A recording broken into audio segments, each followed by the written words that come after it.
y queríamos empezar este segundo bloque en el cual vamos a hacer el comentario y el análisis de la entrevista de Pedro Castillo con CNN, presentando esta pequeña edición de las veces que en la segunda entrevista el señor Castillo recurre a su palabra tótem, ¿no? a su palabra salvavidas, que la suelta ante cada pregunta que no sabe qué decir. Vamos a ver esta pequeña edición y también el comentario que hace Fernando del Rincón sobre este tema de la palabra pueblo.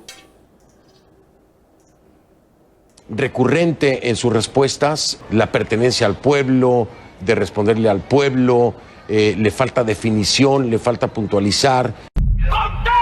Es que no me gusta hablar con la prensa, a mí me gusta hablar con el pueblo, siempre hablo todos los días con el pueblo. ¿La prensa lo maltrató la campaña? El pueblo conoce, el pueblo sabe. Ahora yo no voy a venir, el pueblo quiere que remedie lo que no se hizo en 200 años. Y la digo al pueblo y acá me dirijo al pueblo y al mundo entero. Por supuesto, el pueblo me ha traído acá, pero estoy acá por el país, por el pueblo. Yo los encontré en el pueblo y he venido acá por este mando del pueblo para no cometer lo mismo. Pero el Perú no es su escuela para aprender a ser presidente. Va a seguir siendo mi escuela. Bueno, ese es el pueblo, el pueblo, el pueblo. Y una de las disculpas que siempre tiene en la mano Pedro Castillo para que se pase por alto su absoluta incapacidad es mostrarse como un hombre del pueblo, ¿no? Lo cual incluso ofende al pueblo, ¿no? Porque el hecho de ser un hombre del pueblo no quiere decir que tenga licencia para ser un incapaz o un ignorante, cosa que ha venido revelando en estas entrevistas. Para comentar estos asuntos y otros de actualidad, tenemos hoy como invitado al doctor Ángel Delgado, reconocido constitucionalista y analista político. Ángel, buenas noches, bienvenido a La Abeja. Buenas noches y muy agradecido por esta entrevista. Un saludo a todos ustedes allá en la producción y a los amigos que nos están escuchando a través de este importante medio. Muchas gracias. Ángel, ¿cuál es tu balance general? Primero, un balance general breve, pues, ¿no? De estas tres entrevistas que ha hecho Pedro Castillo, primero con Hildebrand, luego con Lucar y finalmente con Fernando del Rincón, que tienen un abismo entre las tres, ¿no? Entonces, ¿cuál es tu primer balance sobre este tema? Sí, yo quiero decir que estamos ante una estrategia comunicacional que ha tenido varios actos. La primera se produjo a fines del año pasado cuando Palacio invitó a un grupo de periodistas de la prensa, de aquellos que están acostumbrados de tiempo atrás a hincar las rodillas y ser condescendientes con el poder de turno. Lo hicieron con Vizcarra, lo hicieron con Sagasti, y entonces, claro, están ya acostumbrados a rendir pleitesía al nuevo poder, así sea el de Pedro Castillo. Este grupo de periodistas fue a Palacio, se conversó con él, se reunió con él, se tomaron fotos y luego hicieron de voceros, anunciaron una nueva etapa comunicacional, toda vez que había mucha crítica porque el presidente no cumplía su labor de comunicar a través de la prensa, como corresponde a un Estado democrático.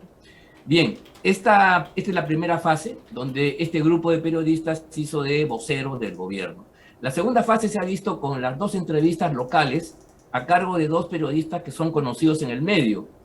Uno de ellos, lamentablemente, resulta penoso que su brillante trayectoria de lucha por la independencia, por la verdad periodística y por el combate contra las dictaduras y los gobiernos autoritarios se haya visto desdibujada. Me refiero a César Hildebrand, el cual, repito, espero que este mal paso no signifique el olvido de una trayectoria que ha sido realmente ejemplar. Y bueno, y la otra de Nicolás Lucar, al cual ya conocemos, pero fueron entrevistas condescendientes, armadas, hechas para levantar la imagen del presidente de la República. Y el tercer paso de esta estrategia era lanzarlo pues a la arena internacional, pensando que ya se había fogueado con las dos anteriores, y claro, en la batalla final, en el ápice de esta estrategia comunicacional, el señor ha sido totalmente revertido y volvió a la realidad, porque un periodista como Fernando Rincón de la CNN, experto con conocimiento en su profesión y en este tipo de entrevistas, no se iba a prestar como se prestaron los anteriores a ser comparsa del gobierno, y lo han puesto al descubierto, y entonces hoy día Castillo vuelve a su estado original, a quejarse otra vez de la prensa, nos hizo un mitin de pescadores en Chorrillos, en las playas, hace un par de días creo, y por lo tanto podemos decir, en resumen, que quisieron ir por lana y salieron trasquilados, o que el tiro le salió por la culata, para usar un par de refranes populares que nos puedan comunicar mejor a todo el público que nos está escuchando. Y sin duda no podrán decir ni acusar a CNN ni a Del Rincón de ser fujiapristas o de extrema derecha, como suele ser siempre la reacción frente a estas situaciones, ¿no? Una de las primeras ideas o uno de los primeros temas que plantea el propio Castillo, y no solamente con Rincón, sino en las anteriores entrevistas, es que revela no estar preparado para el cargo, no haber sido capacitado, no haberse preparado para ser presidente. Incluso dice que está aprendiendo, ¿no? Y que la presidencia es su escuela, con lo cual se convertiría en una especie de becario de político que todos los peruanos estamos sosteniendo en Palacio de Gobierno. ¿Qué piensa de esta declaración y qué implicancias puede tener? Dice un dicho judicial que a confesión de parte, relevo de prueba. Entonces, cuando el presidente dice que no está preparado, que no sabe, que está aprendiendo, está reconociendo lo que ya todos los peruanos no solamente hemos visto, sino hemos sufrido durante estos primeros 6 meses de lamentable gobierno, entre comillas, porque ha habido una anarquía, un desgobierno en verdad. Entonces sí, ya estamos notificados de eso, el señor lo ratifica, pero yo quiero decir que esta ineptitud se manifiesta de 2 maneras. En el caso del señor Rincón,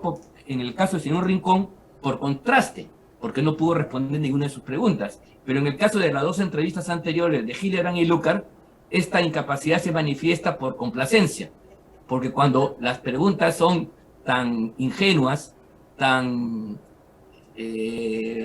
teñidas de una voluntad de alfombra, de felpuro, evidentemente poco favor se le hace al entrevistado. A veces por querer, como hacen las madres, ¿no? Que quieren engreír a los hijos, cuidarlos, sobreprotegerlos, al final les hacen daño. Esta sobreprotección de Hildebrand y de Lucar creo que ha puesto en evidencia, ya no por contraste como Rincón, sino por complacencia, las profundas limitaciones de quien hoy día, por estas artes de dirigirloque, es pues jefe de Estado de nuestro querido Perú. Claro, y esas entrevistas resultan contraproducentes, ¿no? Preguntas sin repregunta y con una suavidad y, como tú has definido muy bien, con una excesiva complacencia. Otro tema que merece un análisis es cuando Rincón cuestiona los nombramientos. Tú has hablado del desgobierno que hemos sufrido en estos 6 meses, pero ha habido un desgobierno y un mal gobierno simultáneamente, ¿no? Entonces los nombramientos de ministros y de funcionarios que no estaban calificados para el cargo, o peor aún, vinculados con el terrorismo, ¿no? Y entonces Castillo responde, pero yo no los he llamado para que hagan eso, con lo cual está reconociendo que sabía, y después en otra parte de la entrevista dice, yo no sabía esos antecedentes. ¿Tú crees que tiene un conocimiento Castillo de los antecedentes vinculados al Movadef y que ha estado mintiendo en la entrevista? ¿Él ha mentido flagrantemente o es un cándido ciudadano del pueblo como él se pretende presentar? Bueno, el ser cándido y mentiroso no son expresiones excluyentes. Yo creo que son concomitantes, al revés. Es una candidez de quien cree que somos estúpidos los peruanos y no podemos ver a través de una entrevista las graves incongruencias que se vierten a granel por parte del presidente de la República. Pero también revela pues una torpeza mayúscula, porque eso de decir que yo no conozco, yo no sabía, por parte del jefe de Estado, de la persona que justamente tiene la obligación de gobernarnos de acuerdo a sus principios. Mira, aquí no estamos objetando su posición política e ideológica, le estamos pidiendo que sea coherente en función a los resultados, y los resultados son desastrosos, y en consecuencia pretender justificar eso me parece totalmente terrible. Pero claro, es un presidente que se ufana de no leer periódicos, de no escuchar radio y no ver televisión. Mira tú, la persona que debiera estar más enterada de todos para poder gobernar, y la prensa en todas sus variantes, es sin duda un mecanismo de comunicación en las sociedades complejas como la nuestra. Él no está pues en una pequeña localidad, en una aldea donde saliendo a la calle, comentando con el vecino, puede saber qué está pasando en esa localidad. No, está gobernando un país de más de 30 millones de personas, con una extensión geográfica notable, y por lo tanto los medios de comunicación son el mecanismo moderno a través del cual todas aquellas personas que quieren estar preocupadas por el destino del país y saber cuáles son sus preocupaciones, tiene que leer periódicos, tiene que escuchar la radio y tiene que ver la televisión. Resulta inaudito que el jefe de Estado, el que ha sido designado para gobernarnos, haga caso omiso a eso. Quizás ahí está una de las explicaciones, otra vez por declaración del propio Castillo, para explicarnos esta falta de rumbo absoluto en estos primeros 6 meses, que han sido desastrosos, que han sido anárquicos, que han sido efectivamente, como tú señalas, de una falencia absoluta, donde todavía no se termina de armar un equipo de gobierno solvente y más o menos duradero. Se dijo el año pasado, en el mes de diciembre, que tras la fallida moción de vacancia se iba a hacer un cambio ministerial. Inclusive muchos medios ya le daban días y contaban las horas para la salida de la señora Mirta Vázquez. Mira, ha pasado ya más de un mes, nada de eso ha sucedido, y lo que queda claro es que es un gobierno pues que está con el estigma de que va a ser renovado de inmediato y sigue gobernando. Gobernar es un decir, sigue ocupando espacios públicos, ocupando mesas de trabajo, ocupando sillones que no le corresponden para efectivamente hacer que las cosas simplemente discurran. No tenemos políticas públicas en los aspectos más importantes que le podrían interesar al país, y esto es notable. Las noticias, además de la incapacidad, que ya es un hecho consabido, ratificado por el propio Castillo, están los actos de inmoralidad presidencial, donde él también quiere escabullir y donde se niega a dar una respuesta al señor Rincón, porque evidentemente el hecho que al secretario, el hombre de confianza, le encuentren plata en Palacio de Gobierno y que él se quite el sombrero y con una gorrita sospechosa y clandestina vaya a otro local en Zarratea para reunirse con no sabemos quién, son cuestiones que son de interés público, pues, y no son cosas marginales, adjetivas, como él pretende decir. Por lo tanto, creo que estas entrevistas que los estrategas comunicacionales pensaron que iban a relanzar a Castillo, mejorar su imagen, el tiro les ha salido por la culata definitivamente. Sobre ese tema de la corrupción, Zarratea, Carolín López, vamos a regresar, Ángel, después de esta pausa.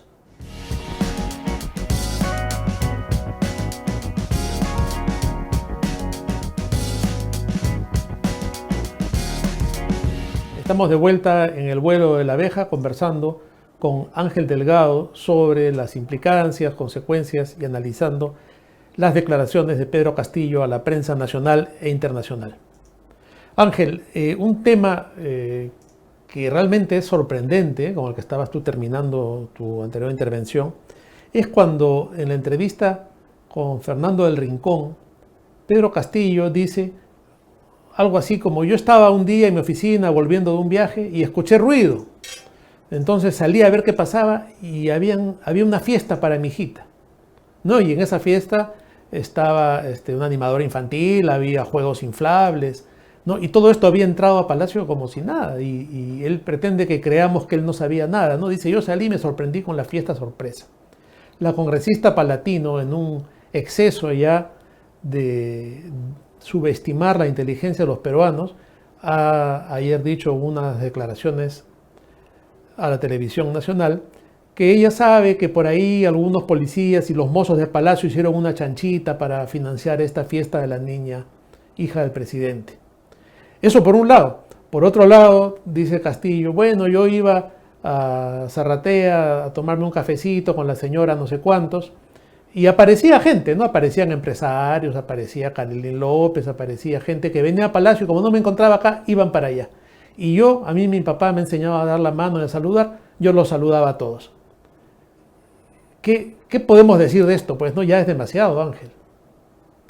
Sí, pues es demasiado, y la verdad que causa indignación, porque el relato que él usa realmente es ni para niños, ni siquiera la gente que más obsecuente con él podría estar de acuerdo con ese tipo de explicaciones.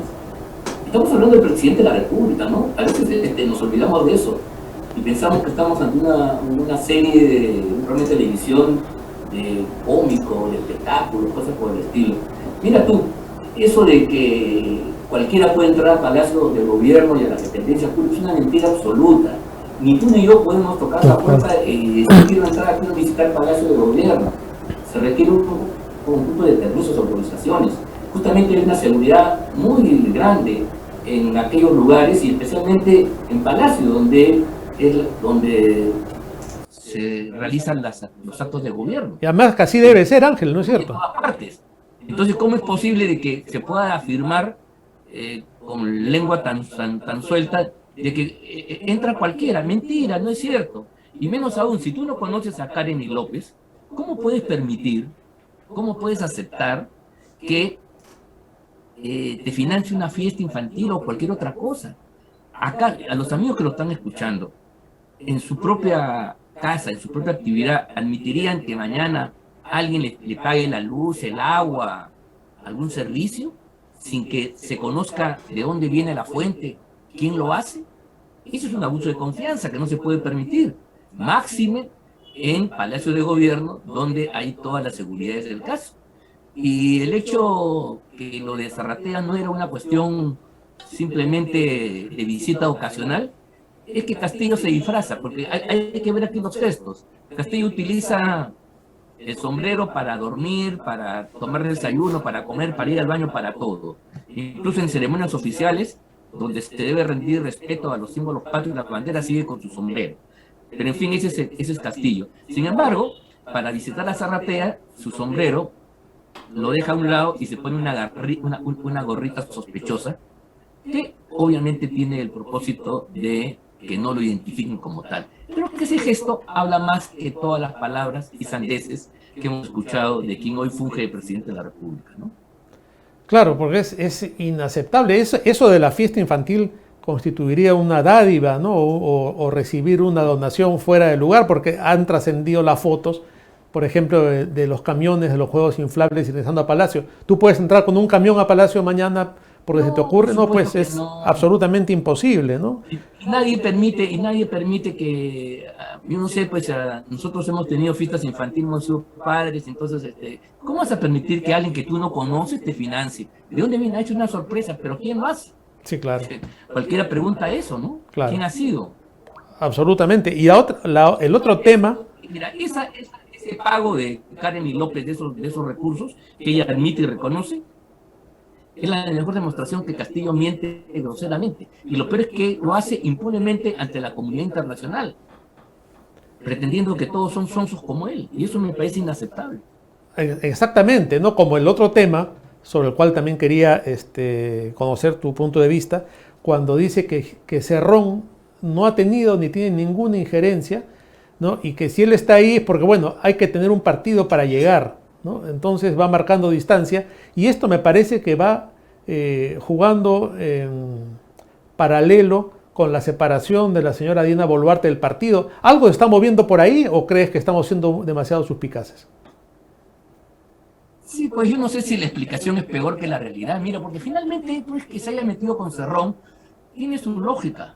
Y hasta ahí no hay nada malo, más allá del rechazo político, ideológico que tú y yo tenemos a Cerrón, a su partido y a Castillo. Porque finalmente, pues, si son políticamente afines, tienen que juntarse. Por alguna razón, el señor Cerrón llamó a Castillo y no llamó a otro candidato. Lo llamó a él porque era la persona más afín a su línea política. Y el señor Castillo aceptó porque estoy seguro que no iba a hacerlo pues, en un partido como Renovación Popular o Avanza País, por ejemplo, ¿no? Entonces, creo que ahí hay una mentira otra vez grosera, es en el intento de quitarse responsabilidades, como el hecho de afirmar que no es marxista, que no es comunista, que no es socialista, que no es nada, solamente es un hijo del pueblo. Con lo cual, entonces, la palabra pueblo le quita contenido absoluto y la usa de moneda falsa para poder incautar a la gente. Creo que estamos viviendo un proceso semántico donde el significante pueblo pierde totalmente su sentido, su significado real y se vuelve entonces una especie de sombrero, otra vez, para usar la indumentaria de él para cubrirse y dar respuesta a cualquier situación. Yo soy del pueblo. Ah, claro, tú y yo no somos del pueblo, seguramente somos no sé de dónde, y eso entonces es lo que a él le da una coartada para esconder sus posiciones, porque no debería tener vergüenza de decir, sí, yo soy izquierdista, yo creo en el socialismo, yo creo tal. Yo admiro al régimen cubano, admiro las reformas que se han hecho en Venezuela, admiro la persistencia del gobierno sandinista del señor Ortega, etcétera, etcétera. Debería decirlo y entonces estaríamos en un debate político de otra naturaleza.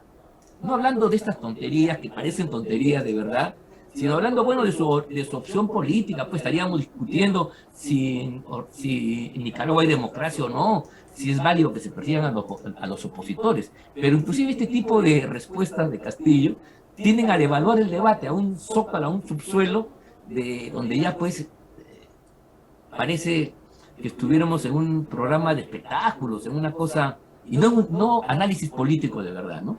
Creo que el señor Castillo, con este tipo de respuestas mentirosas sin duda, devalúa la propia actividad gubernamental, devalúa la política y por supuesto echa por los suelos su propia imagen de estadista, que claro está, es un exceso de palabra que yo estoy usando en este momento cuando lo califico de estadista al señor Castillo. Claro, ahí tú has tocado con mucha claridad un tema que es importante y por ejemplo, Cerrón, que lo estábamos mencionando, no niega su simpatía con el Foro de Sao Paulo, no niega su simpatía con Cuba y en ese sentido es mucho más coherente y es más fácil enfrentarlo en un debate y en todo, ¿no? Pero este hombre que dice que su ideología es el pueblo, que además el pueblo, ¿a qué se refiere? El pueblo no existe, el pueblo es una entelequia, o lo que se llamaba en filosofía antes un ente de razón, no algo que está ahí en el aire, en nebulosa, claro, y que no está definido, ¿no? El pueblo puede ser una cosa hoy, otra mañana. Y en ese sentido yo creo que lo que tú dices es clarísimo, ¿no? Es lamentable el momento de la entrevista en que él se resiste a hablar de Venezuela, ¿no? Y dice, acá hay muchos venezolanos porque en Venezuela hay muchos peruanos, ¿no? Y que no es capaz de condenar algo tan grave, ¿no? como lo que pasa en Nicaragua, en que están presos todos los opositores, que no hay candidatos porque todos los metieron presos, y probablemente Ángel, sea porque no lee periódicos, no se entera lo que pasa en el mundo. Esa es una de las explicaciones, que como no lee, como no escucha y ve, entonces bueno, pues ¿qué presidente de la República tenemos que gobierna con una venda en los ojos? Es como el piloto de un avión o de un barco que quiere manejar con una capucha. Y encima aprendiendo. Porque se niega a ver el mar, por dónde van las olas, los vientos. Es inaceptable, realmente. Y mire, por eso te digo yo, si estas entrevistas lo hicieron para mejorar la imagen de Castillo, hoy, si hay alguien inteligente en el círculo del gobierno, deben estar lamentándose profundamente, deben estar llorando la gota gorda de verdad, porque realmente ha salido peor de lo que entró.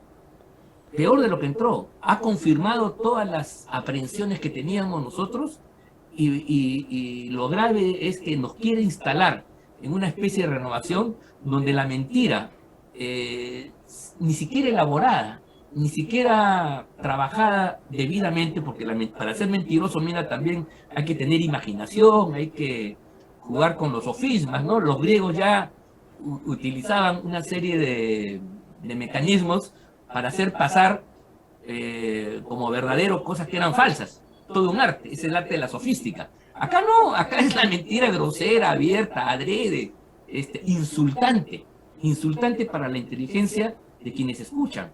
Creo que estas entrevistas de veras han significado esta experiencia de ir por lana y salir trasquilado.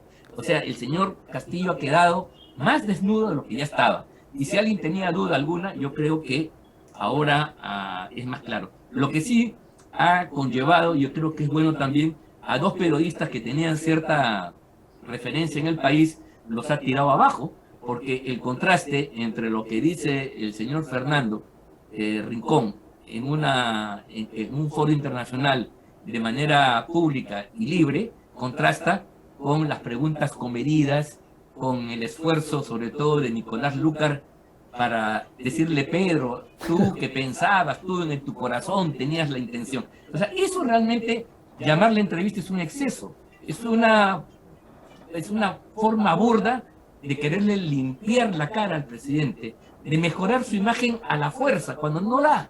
Y eso creo que ha sido ostensible incluso para aquellos que podían tener alguna esperanza todavía en el señor Castillo. Ángel, clarísimo. Vamos a una pausa y al retornar vamos a conversar, te voy a plantear el tema del mar y de Bolivia.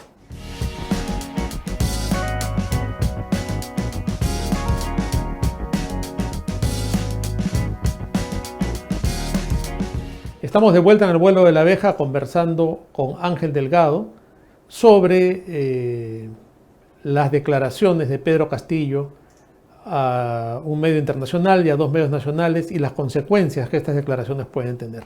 Ángel, un tema, realmente el tema más grave desde mi punto de vista es lo que dijo en la última parte de la entrevista del día de ayer, de la segunda parte, Castillo, cuando se declara favorable a entregarle mar a Bolivia, ¿no? Porque él no lo niega, ¿no? Dice es una aspiración del pueblo, pero del pueblo boliviano, obviamente.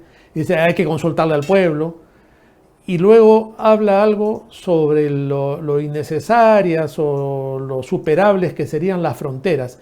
Esto constituye el anuncio de una intención de traición a la patria, de una cesión de la soberanía nacional. ¿Cuál es tu enfoque sobre este tema? Mira, esta es una concepción ideológica política que tiene la gente del Foro de Sao Paulo y que la ha desarrollado Evo Morales con más claridad. Ellos consideran de que el proceso colonial primero fue una impostación, fue un hecho de fuerza. Esa es la visión que tiene Castillo, dijo en su mensaje de investidura, el día que asumió el mando delante del rey de España, ¿no? Sí. La maldad en el Perú se instaló el día que llegaron el señor Pizarro y los españoles. Esa es la explicación. La colonia no tiene nada importante, el régimen reinal fue toda una farsa de opresión, y el Perú antes de eso era un régimen idílico, patriarcalico, donde reinaba la felicidad, la riqueza, la abundancia, que fue brutalmente cortado por la conquista. Esa es un poco la referencia. Entonces, esta idea, que inclusive puede ser discutida historiográficamente, que no es el caso, lleva a que gente como él, y Evo Morales en particular, entiendan de que hay que rehacer la historia de nuestra América y entonces volver a los tiempos de las poblaciones originarias. Y el esfuerzo entonces de Evo Morales es de construir en toda América del Sur una suerte de entidad que junte a los pueblos originarios, los cuales son parte de nuestra historia en cada uno de nuestros países, y que, como en Bolivia o como en Ecuador, tengan un protagonismo importante.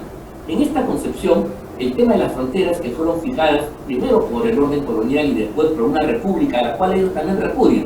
La república mantuvo el régimen colonial en esencia, esa es un poco la tesis, y entonces las fronteras, los países que nacieron de la independencia son farsas porque no tienen en cuenta la ubicación de las distintas nacionalidades.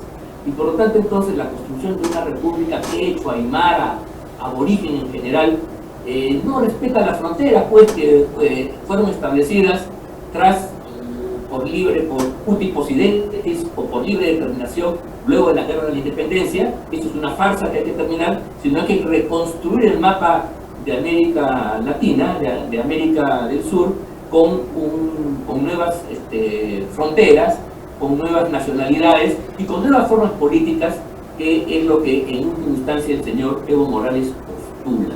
Por esa razón, esta concepción no es un desliz, no es un tema que se le ocurrió a Castillo, ay, pobrecitos los bolivianos que no tienen mar, sino es una concepción ideológica arraigada en su pensamiento y que de manera un poco casual ha salido a la luz de las preguntas del periodista Rincón. Bien, creo que eso es un acto que en el caso de perpetrarse constituye una agresión al territorio nacional que es sagrado. Por ese territorio, miles y miles de peruanos han dado su sangre, se han sacrificado, han hecho esfuerzos gigantescos para defender la integridad territorial. Y todavía nos duele, a mí particularmente, y a muchas personas que nos escuchan, que partes de nuestro territorio hayan sido segregados por la acción violenta de la fuerza y de la guerra.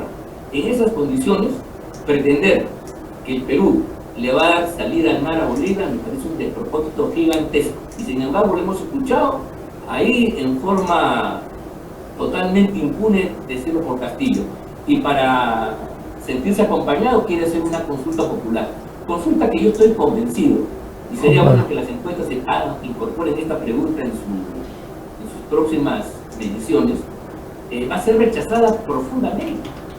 Si Bolivia quiere el mar, que lo haga por Chile, porque el que le quitó los territorios bolivianos tras la guerra del Pacífico no fue el Perú, por favor, fue Chile en una guerra de agresión.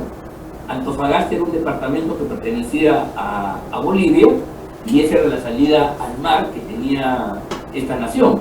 Ahora, pretender que nosotros vamos a sacrificar nuestra integridad territorial por razones ideológicas con el señor Morales me parece un despropósito, y en el caso de esto de perpetrarse, ahí sí se configura uno de los actos por los cuales el presidente puede ser procesado, acusado, que es la traición a la patria. Así es. El presidente de la República, menos que nadie, puede pensar que se puede disponer del territorio nacional como en la forma que lo viene aquí diciendo.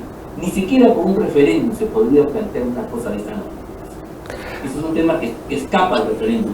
La patria no se negocia, el territorio no está en venta por ningún tipo de razón, y por lo tanto creo que debería ser un asunto que debe preocupar a los órganos de control, al Parlamento Nacional.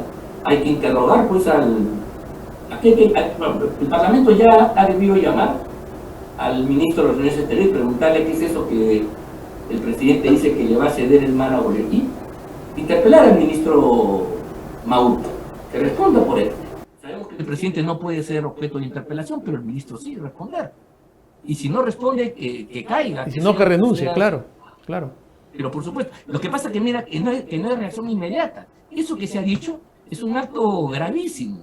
Y pasa como, mira, es que este Castillo analiza tanto las cosas, dice tanta tontería junta, que al final los analistas y los periodistas tenemos dificultad para ubicar qué cosa es lo esencial. O sea, como la mentira y la banalidad y la cosa fútil está ahí que rodea todo su mensaje, entonces uno tiende a no darle importancia, pero esto que ha dicho sí tiene gravedad, porque además no es solamente lo que dice Castillo o lo que piensa Castillo, es lo que está haciendo Evo Morales. Por eso Morales viene al Cusco, viene al Perú, porque está armando en toda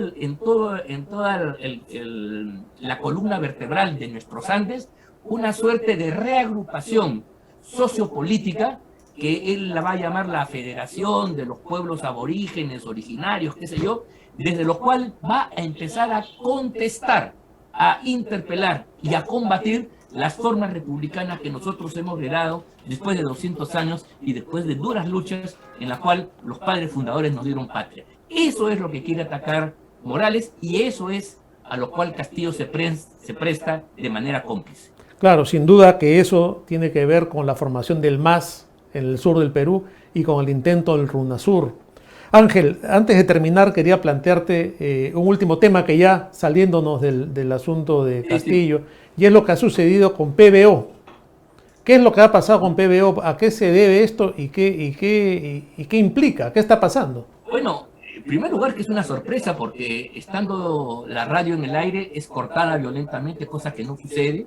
Luego, esta intervención en el Morro Solar, donde está ubicada la antena a través de los cuales se transmiten los programas de PBO Radio, se ha hecho sin ningún tipo de notificación, no se ha buscado que estén las partes, ¿no? Ni hay una explicación hasta la fecha. Mira, no sé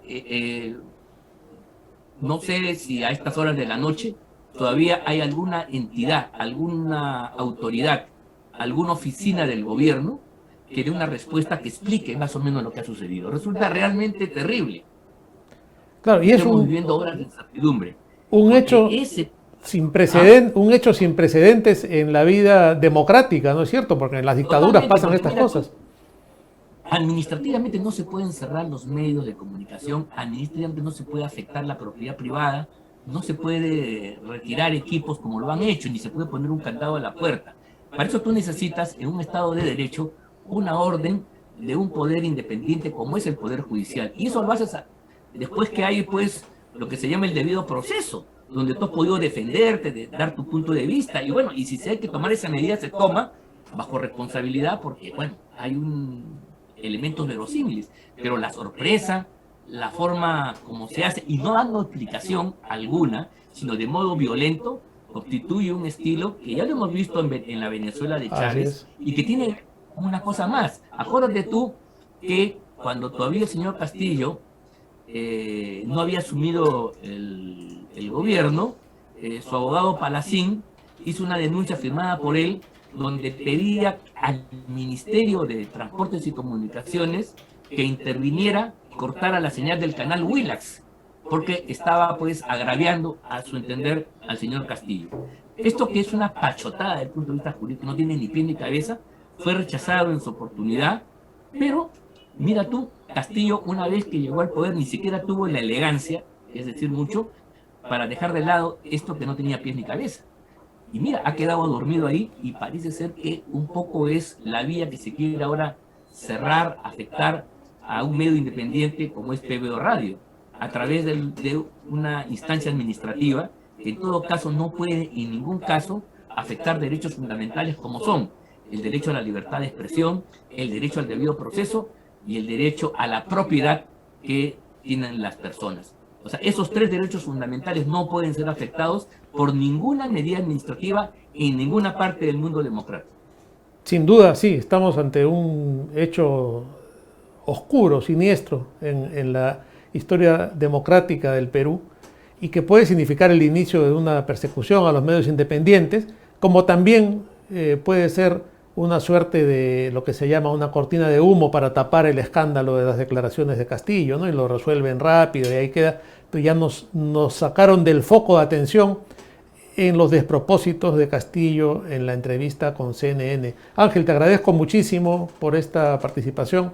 Ha sido muy claro, muy contundente como siempre, y espero que en una nueva oportunidad podamos seguir dialogando con tus comentarios siempre inteligentes. Por supuesto que sí, muchas gracias por la entrevista, éxitos en tu programa. Hay que seguir bregando, estos dos temas no son disímiles, sino son concurrentes. El anuncio de entregar territorio nacional, porque el mar es el mar de Grau, y es un mar territorial, y el anuncio, y aquí no hay anuncio, aquí el hecho práctico de cerrar un medio de comunicación a la fuerza, son hechos que están entrelazados sin duda alguna. Buenas noches y muchas gracias. Gracias, Ángel. A mí...